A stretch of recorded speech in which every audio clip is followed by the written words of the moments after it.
you, and welcome. My name is Mike, and in this video... oh boy, it's a dark one. This is the case of Byron David Smith, who, on Thanksgiving Day in 2012, killed two teenagers who broke into his home.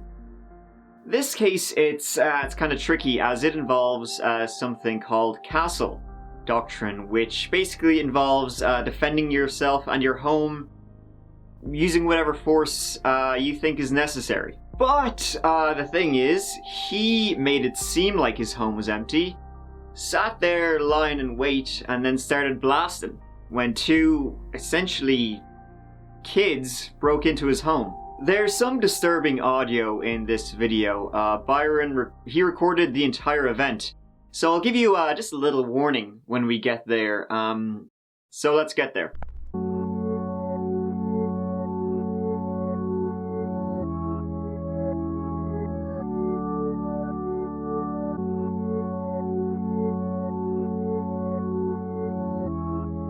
The location, Little Falls, Minnesota. The date, November 22nd, 2012. The man, Byron David Smith. Nice to meet you. He was 64 years old at the time of the incident, a retiree from the United States State Department, where he worked as a security engineering officer, installing security systems in embassies all over the world. Now, in the months prior to the incident, Byron had been broken into like a number of times before and was frankly just pissed off about the whole situation. He claimed he'd been broken into almost a dozen times, though he only reported it to police once, and when the police were investigating, they could only find 2 cases of him actually being broken into. So not like 11 times, like he claims, but who knows. And when the police were looking into the 2 break-ins they knew of, I guess, the second one, Byron didn't even know about it. It was in his garage, which is weird.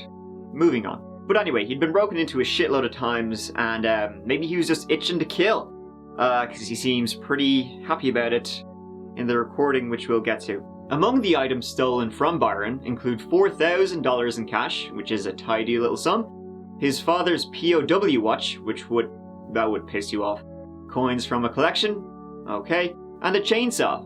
Fair enough. As I said, Byron was just getting pretty fed up about getting broken into. He would wander around his house with a holster with a loaded gun at his side, just watching TV or whatever. And he also had been stashing water bottles and granola bars in his basement, setting up a little bunker, essentially.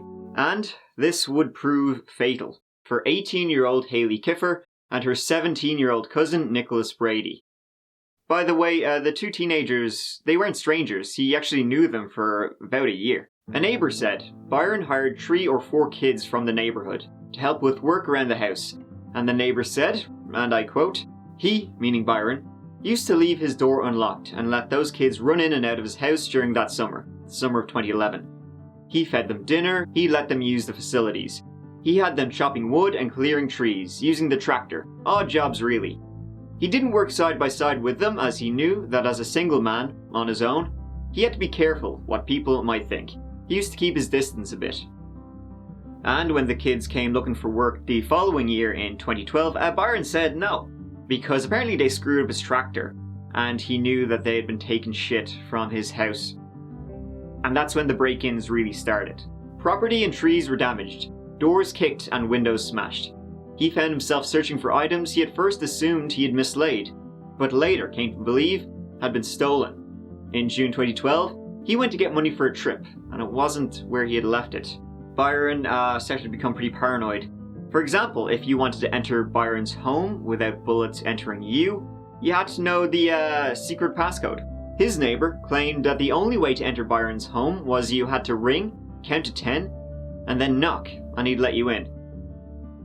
It's kind of taught that the neighborhood kids terrorized Byron so much he essentially became a shut-in. And so Byron, he set up security cameras. He had a audio recording device that would record the full 24 hours. He would reset it every day. And this would go on until what happened. And what would happen on Thanksgiving Day 2012. Nicholas Brady was involved in wrestling, taekwondo, strength and fitness training. He was suspected in a number of break-ins, and it's believed he may have broken into another home earlier that day. Haley Kiffer, his cousin, who was 1 year older, was popular and kind, according to friends. Well liked, but she had begun struggling with drugs. On the day she was killed, Haley had a glass pipe in her purse. To ensure that Haley and Nicholas would break into his home on Thanksgiving Day, Byron decided to make sure it looked like no one was home. He moved his truck down the road, parking it in front of a neighbor's house. Later that day, when visiting neighbors, he saw Haley driving towards his home. He then returned to his house, went to the basement, took out the light bulbs, sat in a chair and turned on his recording device. With a gun. And so this is what happened. And this is the disturbing recording I mentioned earlier, so just a bit of a warning.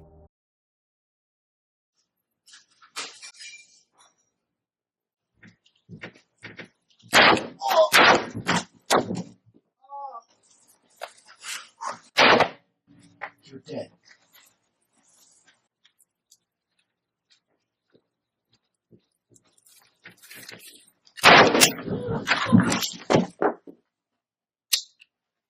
Oh, sorry about that.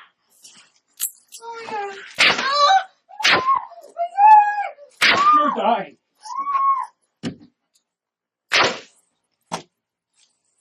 Itch. Of course, I'm safe now. Cute. I'm sure she thought she was a real pro. I feel a little bit safer. Not totally safe. I'm still shaking a bit, but a little bit safer. I refuse to live in fear. I felt like I was cleaning up a mess. Worse than spilled food. Worse than vomit. Worse than shit. You're dead. I am not a bleeding heart liberal. I felt like I was cleaning up a mess in some tiny little respect. I was doing my civic duty because the law enforcement system couldn't handle it. I had to do it. They weren't human. I don't see them as human. I see them as vermin. This bitch was going to go through her life spoiling things for other people. Thieving, robbing, drug use. It's all fun, cool, exciting, and highly profitable until somebody kills you. And because I try to be a decent person, they think I'm a patsy. I'm a sucker. They think I'm there for them to take advantage of. Is that the reward for being a good person? And if I gather enough evidence, they might be prosecuted. If they're prosecuted, it might go to court. If it goes to court, they might be found guilty. If they're found guilty, they might spend 6 months, 2 years in jail. And then they're out, and they need money worse than ever, and they're filled with revenge. I cannot live a life like that. Yeah. Byron actually decided to not call police immediately after it happened. Because, it was on Thanksgiving Day. He was like, here, the cops, they're probably at home with their families having a grand old time. No need to worry them. I'll call them tomorrow. The next day, at 12:35 p.m. on Friday 23rd of November, Byron rang his neighbour. I think I've solved the break-ins, he said. I think it's over. Byron then asked his friend if he would be kind enough to find him a lawyer. I realize I don't have an appointment, but I would like to see one of the lawyers here. No rush, but, when it's convenient for you. While he was on the phone, the bodies were lying on a tarp in his workshop. Byron really thought he had done the world a favour, like he was a vigilante, kind of like Batman, I guess. I'd have to disagree. I mean, the idea of the recordings was that if something happened to him, the police would know, who's breaking in and who had attacked him. That's what he feared. But it turns out it was the other way around. He seems pretty confident of that in the police interview, anyway. The reason that led up to why you were placed under arrest was explained to you at the scene, is that correct? Because there were bodies, and that's a good reason. Okay, yes. You shoot twice with the Mini-14. You hit him in the hip area? Is that where you hit him? Yeah. Okay, he falls down to the bottom of the steps and he's on the floor, correct? And he's looking face up at me. Okay, then what? I shoot him in the face. Okay. I want him dead. The first shot, she tumbled. And I walked over to finish her off. And it jammed. Trigger clicked and she laughed at me. I just pulled out the .22 and shot her. In fact, with the female, after I dragged her out of the way, she was still doing some faint gasping, and I just right there. You're saying right there, but you're pointing your finger underneath your chin? The chin into the cranium. Okay. And I just pulled it out, and yes, I fired more shots than I needed to. Okay. Why did you fire more shots than you needed to, do you figure? 32 is a pea shooter, and I was very, very threatened, unhappy. You were mad, correct? Yes. Okay. She had basically enraged you for laughing at you, do you think? That was part of it? No, that was incidental. She'd been, whoever it was who was breaking into my home, had been doing it for so long that I was no longer willing to live in fear. Right. 20 years overseas, not one problem. Right. And I retired to my peaceful hometown. Okay. My question, Byron, is why did you shoot again? She didn't have a weapon in her hand. She wasn't. Actually, I don't know if she had a weapon in her hand until later. Okay. I wasn't looking at her hands. But she was laying there, hurt. Did she? She wasn't threatening you. I'm just asking. I have to ask. She was threatening me. Okay. Explain that to me. I assumed she had a gun. Okay. Either inside something, or in the purse, or in her hand, or whatever. And I'm not going to wait for her to. Not going to ask her if she has a gun. Right. Understandable. Okay. I'm not going to wait until she shows it, or if she uses it while I'm looking for it. Why didn't you call law enforcement to report what happened? Just because my Thanksgiving screwed up, I don't need to screw up yours. This case became quite divisive due to the law surrounding this, defending your home. Castle Doctrine. Castle Doctrine essentially says that you can act by any means necessary to defend yourself when someone breaks into your home. But if you premeditate a defense, things start to become a little bit murky. It was debated that, although the first shot could be justified, the fact that he executed them, that's most definitely not. With the sheriff saying, Mr. Smith told us he then placed his .22 caliber pistol under the victim's chin and fired a final shot. The law doesn't permit you to execute somebody once the threat is gone, and there is no possible way the crime can continue. We continue our coverage with a follow-up story on the tragedy in Little Falls, where 2 teens were killed in the home of Byron Smith just 8 days ago. New details on the case are surfacing. 17-year-old Nicholas Brady and 18-year-old Haley Kiefer were allegedly robbing a home on Thanksgiving Day when they were shot and killed. Smith hid their bodies overnight before confessing to a neighbor who then called police. And many questions still surround the case. Lindsay Brandwell joins us with the latest in what some authorities are calling a cold-blooded murder. Yeah, also the fact that he made his home look empty, kind of luring them in a little bit while he waited inside. Byron was quickly arrested for second-degree murder, and when more evidence came to light, the grand jury recommended first-degree murder due to the recordings of him seeming pretty happy about executing 2 teenagers who broke into his house. They weren't human. I don't see them as human. I see them as vermin. The Castle Doctrine protects homeowners forced to shoot in self-defense, but it does not protect a homeowner who executes burglars in his basement. Nicholas was shot 3 times, once in the shoulder, once in the abdomen, and the final shot went through Nicholas's palm and into the side of his head. As for Haley, Byron shot her 6 times, but it was the final shot that caused the most concern. A single shot placed under her chin. In self-defense, every shot counts. In order for a shooting to be justified, the first and the last shot must be considered reasonable compared to the threat. The first shots Byron fired, as the intruders each descended into his basement, may very well have been justified. But once the teens had been shot, tumbling down the stairs and were spread on the floor, the threat had kinda gone, so the final execution shots to their heads, well, I don't think Byron was in danger at that point. They were excessive, and in court, prosecutors described the final shots as executions. In the Byron Smith murder trial picks up back again this morning, even though his attorneys tried to end it on Tuesday. Smith's attorneys asked for a mistrial because of statements that prosecutors and others made to the media. The judge refused. Now, during yesterday's testimony, an audio recording was played detailing the last few minutes of the teens' lives. The tape recorded Smith saying, shooting Brady and then saying, "You're dead." Moments later, you hear Kiefer scream, more gunshots, and Smith say, "You're dying." Expletive. The teens' families chose their words carefully outside of court.